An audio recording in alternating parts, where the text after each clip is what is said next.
May June মাস পর্যন্ত পিটুনিয়ার এই এত ফুল পেতে চাইলে আমি কি করি সেটাই আমি আজকে তোমাদেরকে বলবো।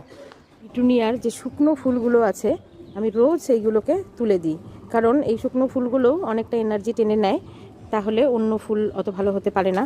যাতে বেশি বেশি করে ফুল হয় তার জন্য শুকনো ফুলগুলো তুলে ফেলতে হবে, এবং শুকনো ফুল যত তোলা হবে ব্রাঞ্চেস তত বেশি হবে, যার জন্য ফুলটাও বেশি ধরবে, সেই জন্য শুকনো ফুল তুলে ফেলতে হবে।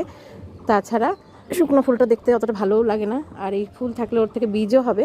তো কিছু বীজ অলরেডি দেখো এই যে হয়েছে, এই যে এখন কিন্তু এই বীজগুলো অনায়াসে সংগ্রহ করা যেতে পারে। আর এখন কিন্তু আমি এই গাছগুলোতে তেমন কিছুই জল ছাড়া আর কিছুই দিই না, মাঝে মাঝে লিকুইড সার একটু দিই।